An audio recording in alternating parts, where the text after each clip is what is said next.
Ahora también reproducimos lo que escuchamos. Todos nos equivocamos, fallamos, erramos, todos cometemos pecados. Hay quienes para compensarlo concurren a una confesión. También hay quienes se bañan en aguas sagradas o mediante distintos ritos purifican sus almas. O simplemente hay quienes con un perdón y posterior accionar dan por solucionado el tema. ¿Vos identificaste todos tus pecados? No voy a juzgarte. A través de distintas historias recorreremos estos transgresores de nuestra moral que nos acompañan día a día. Mi nombre es Juma La Maquia y esto es una producción de Backup. La voz es lo primero que se olvida uno de alguien. Por eso necesitamos tener a mano una herramienta para restaurar esa información original. Bienvenidos y bienvenidas a Pecados. En este episodio vamos a hablar sobre la lujuria. La lujuria es uno de los 7 pecados capitales, definidos así por su importancia, ya que se suelen cometer de manera habitual o repetitiva y conducen a la persona a cometer otros pecados. ¿Pero qué es la lujuria? Es el pensamiento excesivo o deseo sexual incontrolable. Si te hice dudar, seguí escuchando este podcast. La adicción al sexo se considera un pecado por la religión cristiana, ya que Dios está primero y esto lo dejaría en segundo lugar. Por otra parte, a lo largo de la historia, se consideró la lujuria como el pensamiento posesivo hacia otra persona, lo que lleva a este pecado a cometer actos de adulterio o violación.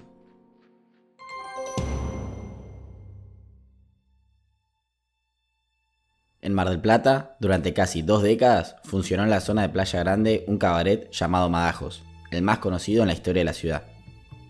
Ubicado en Alem, al 4200, a instancias de un lujoso hotel 5 estrellas, la esquina rodeada de luces y plantas abarcaba un centro de prostitución prácticamente VIP a la vista de todos. El local nocturno era el centro de atención de la noche marplatense. Figuras públicas, políticos, jueces, empresarios y más de uno que juntó ahorros para conocer de qué se trataba el tema pasaron por ahí. El lugar, según cuentan, tenía un cuarto previo a la entrada donde un personal de seguridad podía ejecutar algún filtro si así lo consideraba. Una vez dentro, una barra principal como isla iluminaba el salón con lujosas botellas, espejos, luces y banquetas a lo largo de la misma. Mesas bajas y altas, boxes con sillones y caños bailables adornaban la pista que se encontraba repleta de mujeres a la espera de que sus clientes tomen asiento para comenzar la noche. Desde el servicio de taxis y remises aseguran que el 80 o 90% de los viajes que realizaban a la salida de Madajos con chicas provenientes del lugar era al hotel de alojamiento Guadix, ubicado a la vuelta. Al hotel Sheraton solían ir caminando, muchas veces en soledad, para que su cliente evite ser visto. También que solían pasarlas a buscar por su domicilio previo a la hora de apertura y algunas veces retornaban o pasaban la noche en domicilio ajeno. Por lo general, entre choferes y prostitutas había buena confianza. El viaje se pagaba de manera normal, sin ningún tipo de arreglo, y algunos hasta terminaban en pareja. Cuenta Federico Fassbender, en una nota para Infobae, que el solo hecho de ingresar ya tenía su entrada a un valor de 200 pesos. Luego, el procedimiento podía variar. Para entablar una conversación con una prostituta, se debía pagar una copia de invitación a otros 200 pesos. Luego, se consumía lo necesario para que dure la charla. Al culminar la noche y a otro valor aún más alto, se podía concurrir a alguno de los hoteles cercanos al lugar y pasar lo que resta de la velada con una prostituta a 800 pesos y pagar el hotel aparte, obvio. La típica frapera con champán, tan común incluso en la actualidad en cualquier boliche, costaba unos 3.000 pesos. Estos precios corresponden al año 2014, así que no saquen cuentas. El hotel 5 estrellas contiguo al cabaret funcionaba de proveedor de clientes durante la temporada alta, los congresos y diferentes eventos, o cada vez que algún adinerado deseaba pasar la noche a metros de su habitación. Cuenta el mito que la cochera conectaba mediante un pasillo secreto al cabaret con el hotel.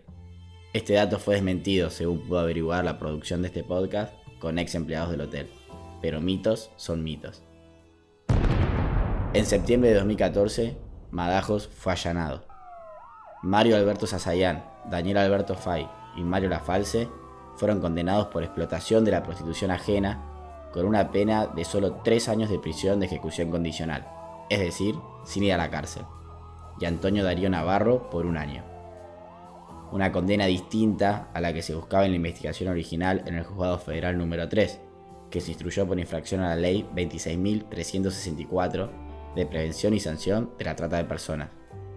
En Madajos trabajaban al menos 16 mujeres como prostitutas, quienes pudieron ser contactadas y recibieron una reparación económica. Se estima que por lo menos 25 mujeres eran víctimas del cabaret. El fiscal general de Mar del Plata, Daniel Adler, decía lo siguiente en una jornada contra la trata. Creo que el hecho de haberle dado continuidad a una mesa interdisciplinaria de lucha contra la trata es algo muy importante y que se ha enfocado no solamente en la realización de una lucha, sino también de una reinserción de víctimas. Esto es muy relevante para el ámbito judicial. No desentendernos de lo que pasa con las víctimas, porque negar la víctima es negar la existencia del hecho.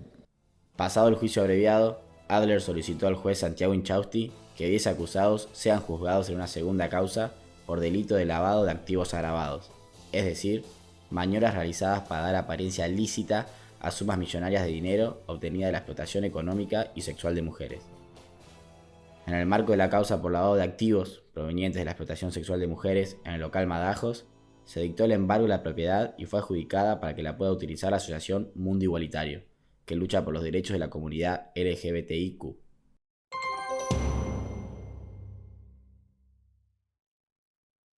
En el año 2010 fue clausurada la Casita Azul, que dicho así pareciera ser un lugar inocente o infantil, totalmente desapercibido, pero el inmueble ubicado en la calle 20 de septiembre 57, en pleno barrio La Perla, ciudad de Mar del Plata, funcionó durante años como un prostíbulo para la clientela masculina marplatense, a pesar de tener muchas causas sobre el techo de explotación sexual. En un barrio totalmente residencial, muchos recordarán su debut entre esas paredes azules y maderas del mismo color por fuera, que la identificaban a primera vista, salidas con amigos y espera de su turno entre los sillones que adornaban el living, alguna especie de tradición familiar de asistir a alguna visita o incluso una pasada habitual en solitario de quienes pagaban por permitirse tener un acto sexual. En la Casita Azul se encontraban más de 20 mujeres de nacionalidades extranjeras al momento de su clausura, en su mayoría de Paraguay y República Dominicana, de todas las edades, engañadas para ser prostituidas en la ciudad de Mar del Plata. El periodista Carlos Rodríguez cuenta en página 12 que una de las víctimas de explotación sexual declaró que vivía en Paraguay con sus padres y una tía, que trabajaba como empleada doméstica y también se dedicaba a cuidar niños. En enero de 2009 viajó a Mar del Plata. En la Casita Azul dormía, junto con otras mujeres, en las mismas habitaciones donde trabajaban. Además de explotarlas, tenían que pagar 130 pesos por semana, en concepto de alquiler, luz, compra de profilácticos y papel higiénico. Eso, además de dejar en manos de sus explotadores el 60% de lo que recaudaban. La causa judicial llegó a un juicio abreviado en el 2012. El Tribunal Oral Federal decidió condenar a 4 años de prisión a Graciela del Valle Carabajal, Eduardo Adolfo Muelas y Marcelo Luciano Muelas, por trata de personas agravada, explotación económica de la prostitución y administración de casa de prostitución. Tras la expropiación, resta el paso administrativo a cargo de la provincia para empezar a crear en el ex prostíbulo el Centro Marplatense de Memoria y Lucha contra la Trata. Se cree que en Mar del Plata hubo unos 400 prostíbulos en los que fueron explotadas y esclavizadas unas 4.000 mujeres. Mar del Plata ha sido vanguardia a nivel país en la sanción de ordenanzas que protegen los derechos de personas en situación de prostitución. Desde el año 2009 al 2016, se legisló localmente y se generaron políticas de prevención a la situación de prostitución que se ven expuestas las personas más vulnerables. El 145 es una línea de atención telefónica gratuita para recibir información, solicitar asistencia y denunciar ante casos de trata de personas.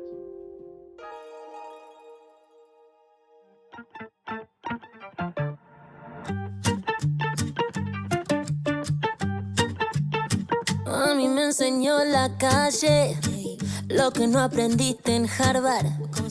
No me sobran los modales, pero siempre viene a casa. A principios del año 2020, mientras vivíamos los últimos días de un mundo más normal, Jimena Barón publicó una canción llamada Puta, y su publicidad previa había un debate muy grande, ya que fue un tanto polémica al utilizar afiches con una foto suya usando una calza de red, un pancho en la mano y un número de teléfono. Parecido a los papelitos que se pegan en los postes de luz, en los vidrios de los autos y en paredes de distintas zonas de todas las ciudades, invitando a contactarse con una prostituta. Esto hizo que se ponga sobre la mesa la discusión entre regulacionistas y abolicionistas. Las primeras son quienes apoyan que las trabajadoras sexuales puedan acceder a un trabajo regulado por el Estado y a derechos como cualquier otro trabajador. Por otro lado, las abolicionistas son quienes creen que la prostitución oprime a todas las trabajadoras sexuales en mayor o menor medida y que se debe responsabilizar al cliente por la compra del sexo. La politóloga Flor Freijo, reconocida feminista, da su punto de vista en esta nota periodística sobre la utilización de publicitar un disco mediante un sistema que es muy cuestionado por los organismos que trabajan contra la trata. Con respecto a cómo se utiliza el cuerpo desde la expresión o desde la cultura, varía mucho la mirada desde el lugar en donde cada uno esté. O sea, son como dos temas distintos. Una cosa es cómo una mujer se muestra en las redes sociales o en la industria cultural, y decirle que no es feminista por cómo se muestra vestida, es decir que feminismo es usar, por ejemplo, una jilaba o una burka. Claro. Y la realidad es que las mujeres no somos libres de ninguna de las dos maneras. Aunque estemos vestidas, todas vestidas completamente, digamos, en Medio Oriente somos apedreadas y no podemos salir a manejar, y si salimos vestidas de determinada manera a las 5 de la tarde, los medios de comunicación igual van a estar diciendo que nos violaron por cómo estábamos vestidas. Entonces, cómo nos mostramos tiene que ver con una cuestión de la cultura, y hay algo performático dentro de la industria audiovisual que tiene que ver con mostrar excesivamente la piel, el movimiento sensual. Hay de hecho bailes, canciones que tienen que ver con eso. Ahora, el tema es cuando a partir de eso se genera una banalización, que creo que es la palabra que le cabe, que es tener básicamente poca lectura con respecto a problemas sociales que son muy profundos en la vida de las mujeres. Y esta falta de lectura, que fue lo que sucedió con este aviso, el aviso que de hecho Susana Trimarco cuántas veces pidió que por favor saquemos los papelitos de la calle, porque son la manera de hacer marketing ante la medida del Estado de eliminar los avisos clasificados, de quienes regentean y quienes organizan lo que es el sistema de la prostitución, que es un sistema, que es una red. Y esto sobre la prostitución en nuestro país. Decir que dentro de la prostitución hay una red delictiva no es decir que esas mujeres son cómplices de una red delictiva. Y acá es donde hay que hacer como lecturas muy finas. En lo personal creo mucho en lo que son las políticas comparadas, analizar en qué sistemas hay un sistema regulacionista y en qué sistemas hay sistemas abolicionistas. Y la realidad es que en los sistemas donde hay regulacionismo, lo que hace el Estado, porque acá no se critica lo que cada mujer haga en el fuero íntimo, para nada. Acá lo que se critica es lo que sucede al momento de reglamentar la prostitución como un trabajo desde la visión del Estado. Eso es lo que se pone en discusión. Y por eso muchas de las lecturas que tienen que ver con la prostitución o con el abolicionismo, con el regulacionismo, son lecturas muy sesgadas, porque ponen en el ámbito individual a las personas. Ay, vos estás diciendo esto porque sos moralista. Ay, vos estás diciendo esto porque te da cierta cuestión desde la ética que las mujeres trabajen con la vagina en vez de que lo hagan con los brazos, con las manos y demás. Vos estás diciendo esto, pero se gana mejor con la prostitución que con el tema de, no sé, de ir a limpiar un inodoro. Pero no estamos analizando que en la prostitución hay una relación desigual entre oferta y demanda. Y esto es fundamental, porque una relación básicamente entre que los hombres necesitan necesariamente, por una cuestión de cómo se ha arraigado el poder, pagar por sexo. En lo que es una relación de estudio social, sociológica, podemos decir que efectivamente son los hombres los que pagan por sexo. Y te voy a decir por qué. Porque cuando vemos las estadísticas vemos que el 90% de quienes son explotados sexualmente son niñas y mujeres. Esto no quiere decir necesariamente, digamos, que las mujeres no pudiesen pagar por una relación homosexual entre mujeres, porque sigue poniendo en ese punto. Pero hay que ver las estadísticas, hay que ver los números. La discusión puso en vilo nuevamente el cuestionamiento sobre la situación en Argentina y lo establecido en el Código Penal. Cuenta Agustina Chicote en una nota para Perfil que según la última modificación, la prostitución en Argentina es una actividad lícita, siempre y cuando no haya trata ni explotación de personas y se ejerza voluntariamente. Es decir, no se condena a quien la ejerce, pero sí es un delito el proxenetismo y la trata de personas, y se pena con prisión de 4 a 6 años, aunque medie el consentimiento de la víctima. Para la justicia, la diferencia entre una trabajadora sexual y una explotada es el ámbito en el que lo realiza. Si ese es privado, no es ilegal. Pero si se publica un anuncio, hay delito y se lo conoce como rubro 59, y se prohibió por decreto en el año 2011 bajo la presidencia de Cristina Fernández de Kirchner. En 1994 se creó en la Asociación de Mujeres Meretrices de Argentina el primer sindicato de trabajadoras sexuales. Hablé con Georgina Orellano, su secretaria general, y nos decía lo siguiente sobre la situación de la prostitución en Argentina. En Argentina, el trabajo sexual no es un delito, pero a la vez tampoco está permitido. Sumado a esto, en casi todas las provincias y municipios están vigentes códigos, artículos y normativas que criminalizan el espacio donde podemos desarrollar nuestra actividad y las formas de organización, autogestión y difusión de nuestros servicios sexuales. Es por eso que desde AMAR, hace 26 años, desde el Sindicato de Trabajadoras y Trabajadores Sexuales, luchamos por que el trabajo sexual sea reconocido para poder salir de la clandestinidad y poder acceder a derechos laborales, tales como obra social, y poder tener la posibilidad de realizar aportes jubilatorios. Es muy importante el reconocimiento y la despenalización del trabajo sexual, que sean ambas llevadas de la mano, justamente porque reconocer nuestra actividad es sacarnos de la clandestinidad, es respetarnos como sujeto político y es una herramienta que necesitamos desde nuestro colectivo para luchar contra el estigma y la discriminación. 100 años de abolicionismo en nuestro país y la realidad de las putas no se transformó y no se vio modificada, todo lo contrario. Se han pensado políticas y se han implementado y llevado adelante que lo único que generó fue mayor clandestinidad, mayor persecución policial y mayor criminalización. Por eso desde el sindicato queremos y creemos en la lucha de un feminismo que sea con las de abajo, que son las verdaderas protagonistas, que son las que tienen que sentarse a diseñar políticas públicas y que este debate, lejos de ser teórico, comience a desarrollarse desde la práctica y desde cómo transitamos la realidad en esta pandemia actual en nuestro país. Las trabajadoras sexuales existimos.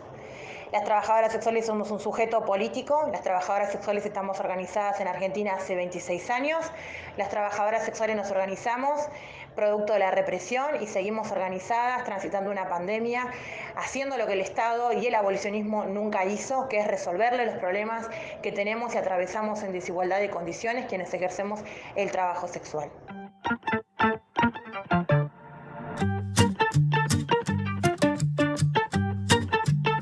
A mí me enseñó la calle lo que no aprendiste en Harvard.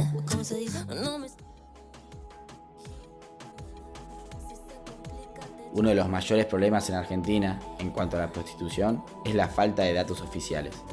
No se sabe cuántas personas trabajan en la prostitución, cuáles son sus principales problemas y necesidades, ni dónde hay prostíbulos ilegales. Dicen que soy puta, pero vuelve a mí. Que me he visto feo, pero vuelve a mí. Que soy la más bruta, pero vuelve a mí. Pero ¿qué parte ocupa el varón en la prostitución? Si no somos parte de la solución, entonces somos parte del problema. Crecimos y vivimos en un mundo en el que ir de putas está bien. El reinado del hombre y la mujer como producto, a cualquier precio, muchas veces reflejado en la prostitución. Enzo Maqueira es escritor argentino, autor del libro de crónicas y relatos, Historias de putas, y de las novelas Ruda Macho, El Impostor, Electrónica y Hágase cargo usted mismo. Además, colabora con el diario Clarín y las revistas Anfibia, Vice y Viva. Hablé con él sobre este rol del varón en la prostitución, sus accionar y algunos porqué de esta actividad. Bueno, yo no sé cómo piensa un proxeneta, un dueño de cabaret, porque no soy ninguna de las dos cosas, pero sí conocí y tuve la oportunidad de entrevistar a un dueño de un cabaret. Y por lo menos desde su punto de vista, él no estaba haciendo nada malo, simplemente le estaba dando trabajo a las chicas y hablaba desde un lugar de defensa de las chicas y de que era querido por ellas. Yo nunca lo pude comprobar, la verdad, porque cuando me lo contó él ya no era dueño de un cabaret. Pero me hablaba desde un lugar, desde un extraño lugar que por un lado encerraba mucho machismo, pero por otro lado también tenía todas esas cualidades de la masculinidad que parecieran no ser tan espantosas, como por ejemplo la protección, ¿no? El hombre que debe proteger a la mujer, que por supuesto que es discutible como todo y es debatible, pero no es lo más tóxico de la masculinidad, me parece. La idea de que el hombre proteja, o sí, la verdad que no sé. Que si el huevo o la gallina, o la oferta o la demanda, hay algo puntual y es que los varones por alguna razón o varias vamos y pagamos por tener sexo, aún conociendo el contexto en el cual sucede y sin importar ni conocer a la otra persona. Yo me imagino que, hablando de hombre, ¿no? Un adulto que pague por tener sexo puede ser por necesidad, o sea, necesidad de sexo, esa idea de que el hombre tiene que tener necesidad de sexo.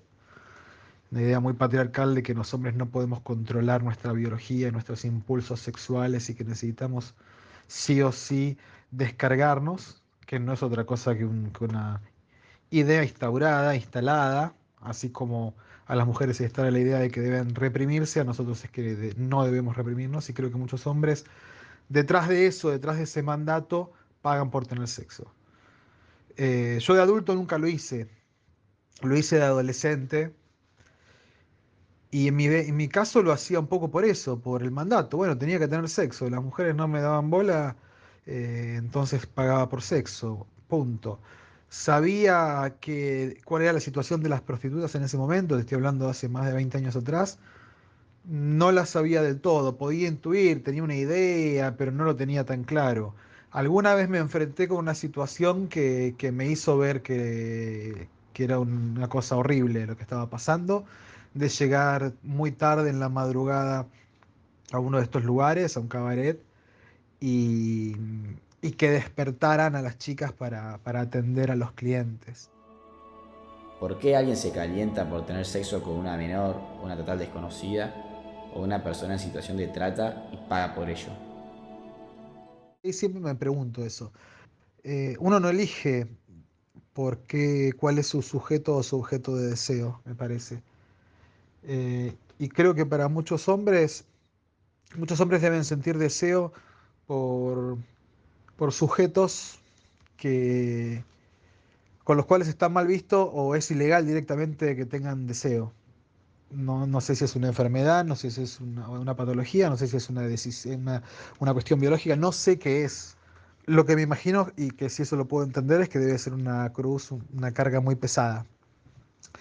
Y que quizás no los deberíamos ver como degenerados, sino como gente que carga con esa cruz pesada.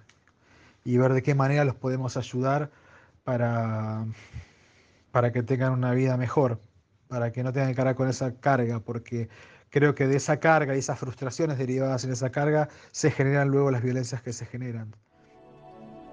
Pero ¿cuáles son los mandatos de la masculinidad y de un mundo patriarcal que nos conduce a cometer este tipo de actividades? Enzo lo explica de la siguiente manera. Y sí, hay un gran mandato de la masculinidad que lleva a los varones a cumplir con estas actitudes. El de tener que tener sexo con frecuencia es uno. A nosotros nos alienta constantemente a que tengamos muchas parejas sexuales, muchas mujeres, y tenerlas, ¿no? Poseerlas, que sean de tu propiedad. El lenguaje es claro en ese sentido. Sobre todo, insisto, los que nos criamos en los 80, en los 90, hace unos años atrás, unas décadas atrás, donde nada de lo que se está hablando hoy, estos discursos del feminismo eran populares, si bien existía, y uno se encontró, yo me encontré con Simone de Beauvoir, por ejemplo, con sus lecturas, obvio, en la universidad, todavía era algo muy, muy pequeño que no llegaba a trascendernos. Estaba un libro de Simone de Beauvoir que me apareció en segundo año de la universidad, versus todos los programas de televisión, todas las charlas con amigos, todas las charlas familiares, todo lo que me enseñó miles de hombres a lo largo de mi vida, todo lo que me enseñaron miles de mujeres también a lo largo de mi vida, porque el patriarcado no reconoce hombres o mujeres para llevar y traer su discurso por ahí. Y después hay algo como muy básico, muy de base en todo este asunto, que tiene que ver con los mandatos de masculinidad, pero también con los mandatos de feminidad, que así como a los hombres nos dicen tenés que ser una máquina sexual y tenés que acostarte con cuanta mujer se te cruce, a las mujeres le dicen todo lo contrario. Tenés que tener la menos cantidad de sexo que puedas y mantenerte virgen hasta el matrimonio. Por supuesto, son discursos que ya están fuera de moda, pero que todavía circulan y que todavía están como rémoras, ¿no? Están ahí dando vueltas y de alguna manera lo tiñen todo. Los hombres tenemos que tener mucho sexo y las mujeres no. Bueno, hay un problema ahí de matemática. ¿Cómo hacemos si nosotros tenemos que tener mucho y ellas les dicen que tienen que tener poco y reprimirlo? Bueno, ¿cómo hacemos? Y bueno, creo que muchos responden a eso con la prostitución. Pagan por sexo y lo tienen y lo consiguen. Y otros probablemente respondan a eso con la violencia que ejercen para obligar a tener sexo a alguien que no quiere tener sexo. Y eso es un problema también, pero tiene que ver con lo mismo, con los mandatos de masculinidad y cómo nos configuraron la cabeza para sentir que somos los dueños de todo, incluso del cuerpo de alguien que nos dice que no quiere estar con nosotros. Y por último, el regulacionismo y el abolicionismo de la prostitución también llega al debate masculino. Pero sumamos la prostitución masculina. ¿Existe? ¿Qué se puede esperar de cualquier varón? Si el mismo seno del feminismo no es una discusión resuelta y tenemos compañeras que reivindican la prostitución, entonces, bueno, eso, me parece que no se trata tanto de perseguir, de prohibir, de cancelar, de escrachar, sino de encontrar puntos de reflexión. Y en todo caso, a mí me interesa más que condenar la prostitución femenina y a sus consumidores o quienes contratan este servicio. Me interesa hablar de la prostitución masculina y por qué no fomentarla de alguna manera para que las mujeres también tengan derecho y no sean condenadas o no se las reprima si tienen ganas de contratar los servicios sexuales de un varón, que hay muchas mujeres que lo hacen.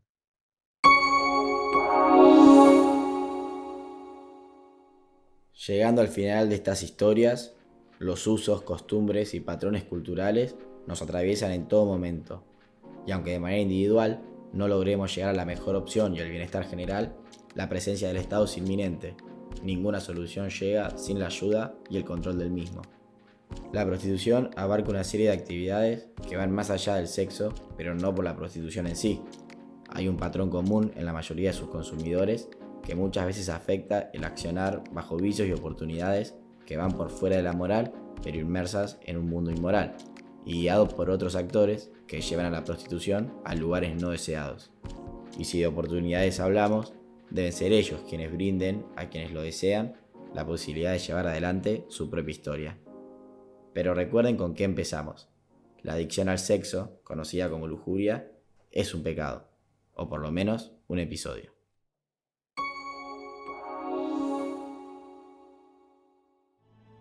Llegamos al final de este episodio.